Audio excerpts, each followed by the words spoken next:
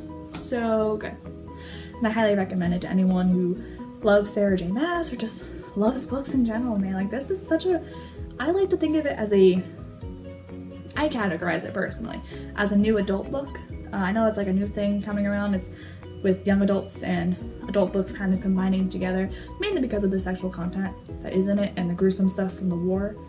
But I don't know, I'm really curious to see where we're gonna go next. What next is there another king? Is there a queen of Highbury we have to deal with now? What did you guys think of the book? Let me know in the comments down below. I personally am a really big fan of it, but I've heard a lot of people are actually pretty against it, which surprises me. So if you're one of those people, just let me know why. I'm really curious as to what problems you have with the book and if I just overlooked it because I was so in love with it. See you guys next time. I want to go put myself back together because this book ruined me.